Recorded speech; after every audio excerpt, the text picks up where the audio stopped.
Welcome to Season 2 of Tile Trends by Tile Club. We're back with a fresh new season, and I'm your host, Lindsay Flukiger. Get ready for an exhilarating journey through all things tile, real estate, and home design. We're ecstatic to bring you all new special guests and a fresh perspective on the latest trends. Today, we're kicking off with none other than Russ Sadykhov, a renowned realtor and CEO celebrated for his unparalleled expertise in the Silicon Valley real estate market. Let's dive in. Russ, it is so wonderful to have you with us today on the show. How are you? It is wonderful to be here, Lindsay. I'm doing great. Fantastic. Can you tell us a little bit about your agency, where we can find you? We want to make sure that we're sending listeners your way who may be local to California or even to Silicon Valley. Awesome. Yeah, thanks for asking that question. So Team Russ Homes is the name of our team. There are 3 active agents on the team, myself, Ronnie Cope, and Jessica Alves. We all have our unique talents, and we are all of very unique character. Myself, I am very analytical. I like to really dig deep into the numbers. So I tend to work with a lot of investors. I also tend to work with a lot of sellers. Ronnie is a very relatable person. He's the kind of person that you can really tell all of your needs and rest assured that he's going to execute on them. So when we're talking about buying a home or selling a home, Ronnie is the person out there in the field showing you homes, telling you about the pros and cons of every property. Ronnie also comes with experience in the construction. So when we were talking about floor plans and we're talking about doing certain changes or maybe adding a backsplash or installing that beautiful tile, Ronnie would be the person to talk to. And Jessica on our team, she's just full of energy.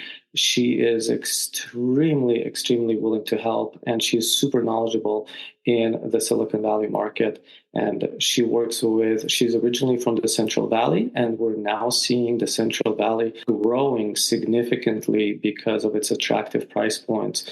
So Jessica would be your go-to for Central Valley needs as well as Silicon Valley needs, as she's knowledgeable in both. So we're seeing her help a lot of investors and a lot of first-time home buyers purchase in areas in Central Valley like Tracy, Modesto, Turlock, Merced. And like I said, those areas are growing tremendously right now. I'm super humbled to be the CEO and the team lead with over a decade in real estate experience.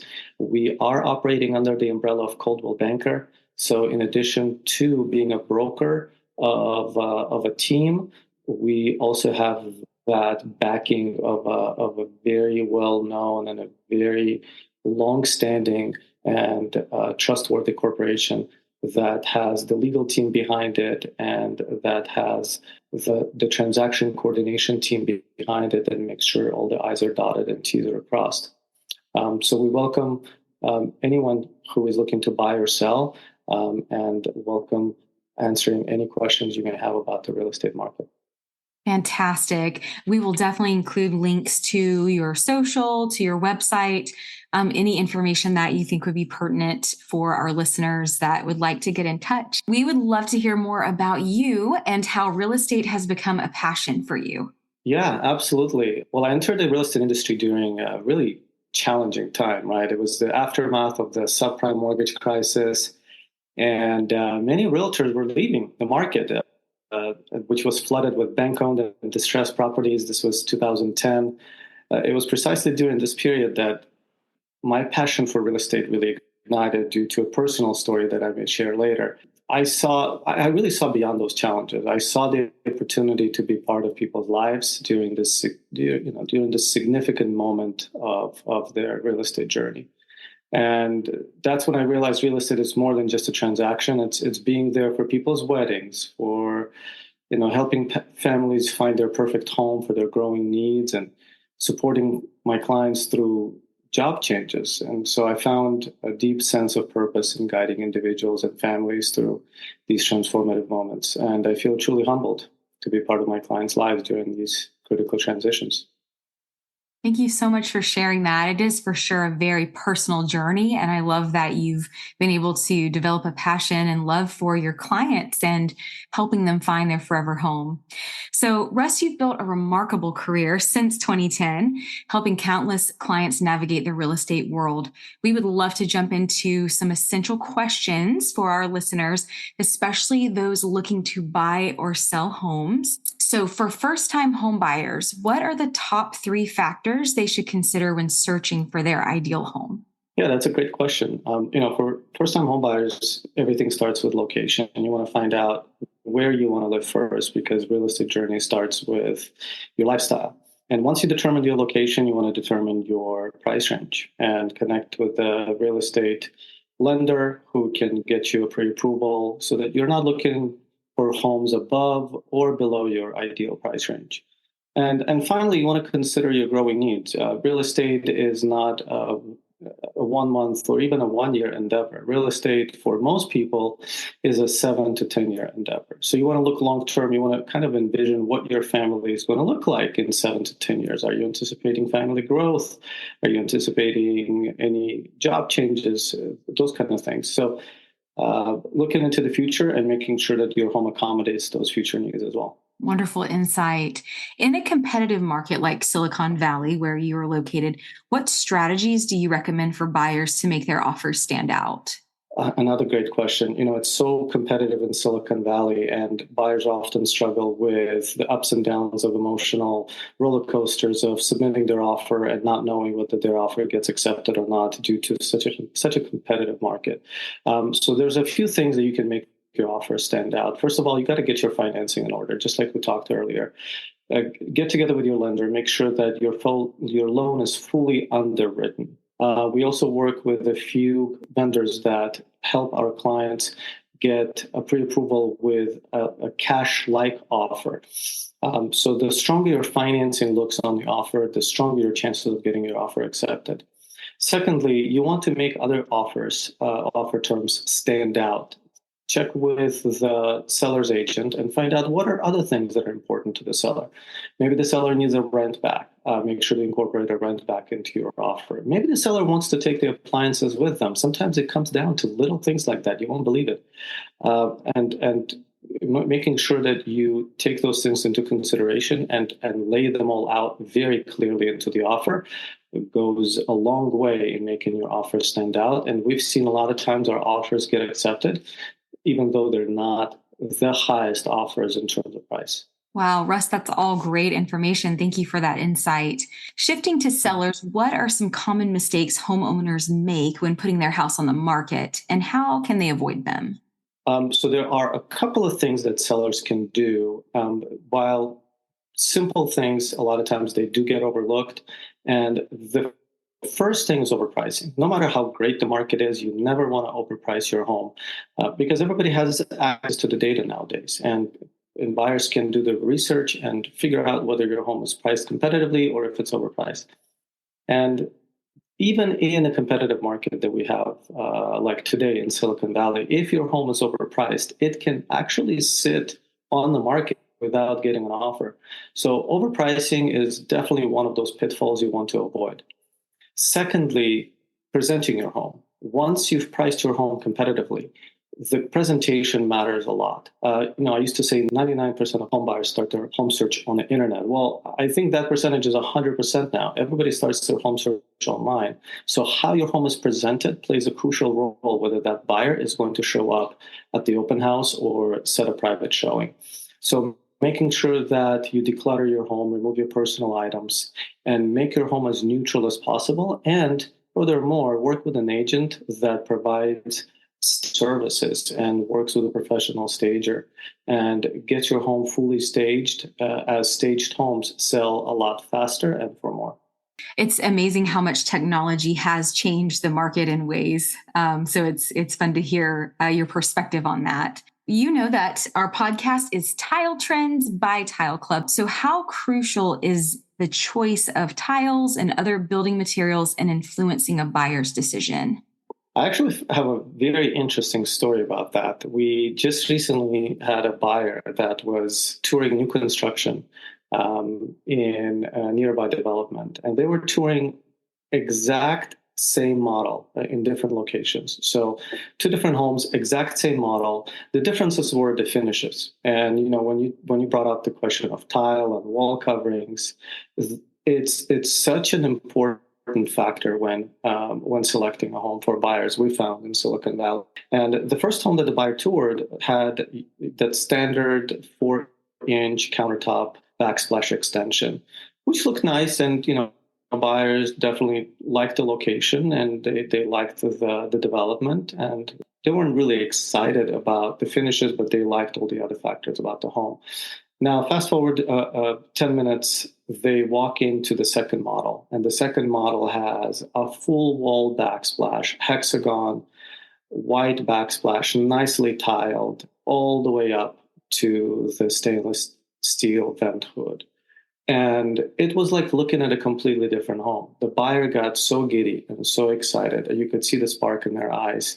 And the smile was ear to ear. And you could see how they were envisioning themselves living in the home and opening up their laptop on the big island and enjoying that vibe that the kitchen provided. So I would say that definitely the finish do matter, and tile is a big part of that, because tile is such a big part of so many finishes. You put tile on the floors, you put tiles on walls, in your shower enclosures, in your kitchens, on your backsplashes, and you could do so many different designs with tile. So the more well designed home is, the more chances that the home will sell, and it'll sell quicker and for more. So in the case for our buyer, they actually ended up pulling the trigger on the second property, and they ended up paying tens of thousands of more for the second home because of those finishes, and they were happy to do it. That's incredible. How crucial is it to keep tile choices, wall coverings, or paint neutral? It's very important to keep things neutral. Neutrality is what we usually go for when we present a home, because neutrality is kind of like a blank canvas, and that's ultimately what a home should present to a buyer, because every buyer has a certain picture in their mind of what their home is going to look like, because they have their own furniture, they have their own colors that they like to be surrounded by. So having neutrality is something that we work really, really hard on with our designer and our stager that helps us prepare all of our homes for sale. But that doesn't mean that neutrality is simple. Neutrality actually takes a lot of thought and work behind it. There are certain colors that work well together, and there are certain colors that don't. So creating neutrality is really crafting that special blend of colors that the buyer can then take and bring their own design on top of that and layer it to really create their own space. Fantastic.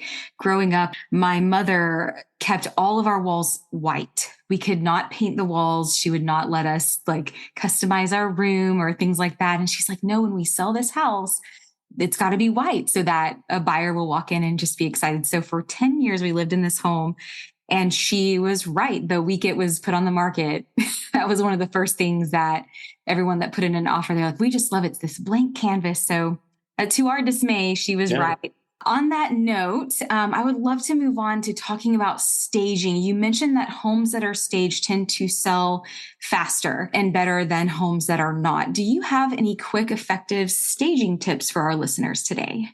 I wish I could call myself a staging pro, and I'm not. I really focus on what I do best, which is helping our clients get the best of every service possible. And that's why we work with the best in the industry when it comes to design and staging. And we've worked with Melanie at iDesign Staging for over a decade now. And she's absolutely fantastic. We have her involved in every single one of our projects. And I do believe that, leaving things to professionals is really the best service you can do for your client. And therefore, we have a partnership with our staging company and have them look at every single project before we begin, get a detailed list of improvements. And those improvements a lot of times include, like you said, like paint. If a client has a green wall with an electric yellow subtones to it, you definitely want to correct that. Simple yet very effective upgrades go a long way in helping our clients get top dollar and also sell the property in a faster time. So as far as layout and interior design, are there any potential red flags before putting their home on a market? Yeah, great question. Certainly things need to flow, and the buyers are going to pay attention to that. And if your home has flow, it's also going to be easier for our designer to design a home and make all the furniture really just fit in perfectly. But there are times when the home doesn't flow. Maybe there was a wall partition at some point that was useful for that particular seller's lifestyle, but it's not necessarily going to be useful for the sale of the property. So making things as open as possible, I think, is the trend nowadays. Big open spaces, buyers love that, and creating that flow is what the seller should focus on. So, looking at certain maybe non-weight bearing walls that could be removed and creating that open flow, such as maybe opening up a wall between a kitchen and a living room. It's such a simple upgrade. It wouldn't cost much, but it would create that openness. It would create that flow between the kitchen and the living room and create one big working living space is going to go a long, long way in helping sellers fetch the best buyer for the property. And sometimes there are some walls that cannot be removed, right? So you want to keep an eye out for that, and you want to educate yourself, maybe just a little bit, read about weight-bearing walls and see where the weight-bearing walls are typically located in the home, because sometimes buyers come in and they ask me, hey, can I remove this wall? And sometimes you can't, because that wall is actually bearing the weight of the ceiling and the roof above it. So you want to be cognizant of that, and maybe before pulling the trigger on the property and making an offer, maybe bring in a contractor or an architect during an open house. It's always handy to have a friend who's a contractor, or have a realtor that can help you bring a contractor and take a look at the property before you make an offer. So for both buyers and sellers, how critical is it to understand the local real estate market, and how would you recommend they stay informed? Local real estate market is extremely important to understand. And when I say local, I don't just mean county or city that you live in. Sometimes it comes down to literally the street that you live on. It can vary from on that much granularity. So understanding the dynamics of that particular neighborhood is extremely important when you're making an offer, because like we talked earlier, when you're buying a home, you're not buying a 1 month or a 1 month experience. You're buying a 7 to 10 year experience. Statistically, you want to find out who your neighbors are. You want to find out what are the certain traditions of that particular neighborhood. A lot of times when I talk to the neighbors, they'll tell me everything. They'll tell me, oh yeah, oh my God, during Halloween, we block out the street and we do this little mini festival, and we have this tradition of doing marshmallows in November. So it's great to know these little tidbits about the neighborhood and understand them before you move in, and know who your neighbors are, because ultimately you will be sharing your experience with them. And sometimes that can work the opposite way too. Sometimes you have some negative things that you want to find out. Maybe there's a neighbor that constantly leaves their big truck on a parking spot that makes it difficult for you to get in a driveway.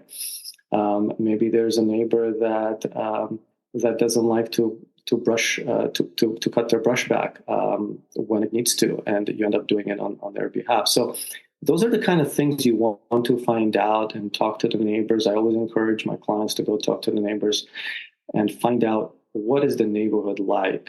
So on a very micro level, I know we went really micro on this question, but I do believe that ultimately it is those things, even though they're micro, they're going to make macro impact on your lifestyle.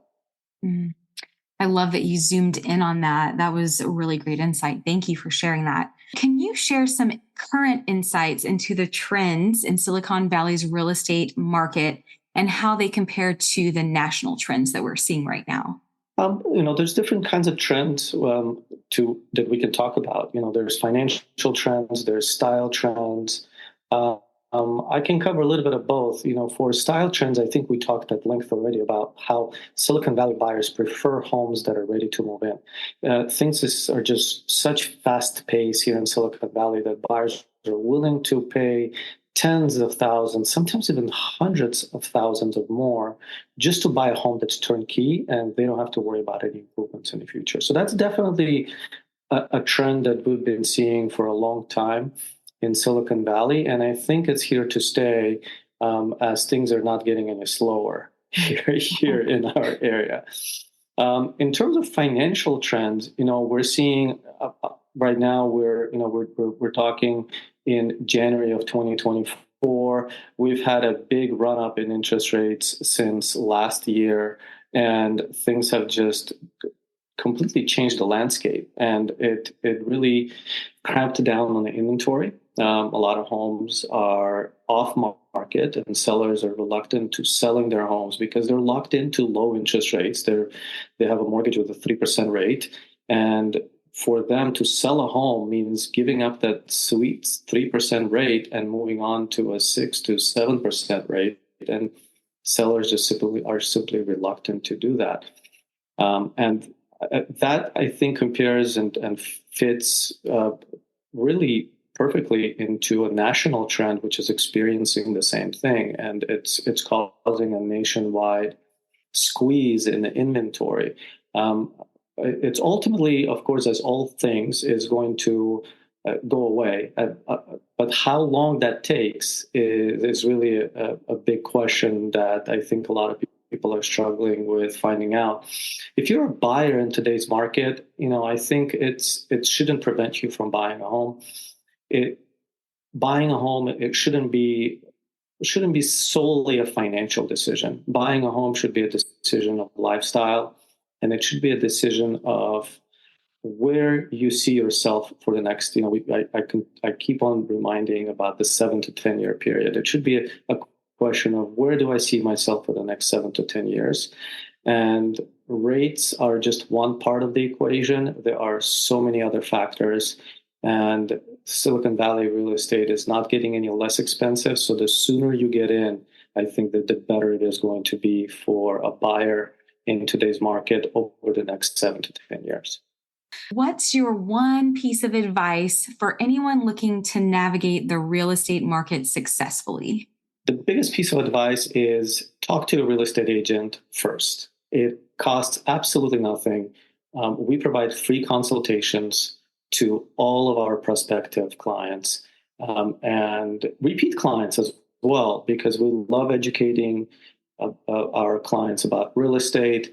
I'm having such a great time answering your questions today.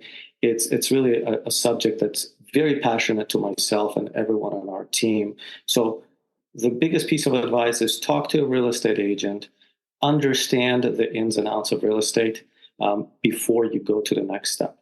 Thank you so much for joining us and for sharing your wealth of knowledge. This was a lot of fun. Yeah, thank you for all the great questions, and it was my pleasure. To our listeners, thank you for tuning in. Be sure to follow Russ for more expert real estate advice and join us next time on the Tile Trends by Tile Club podcast.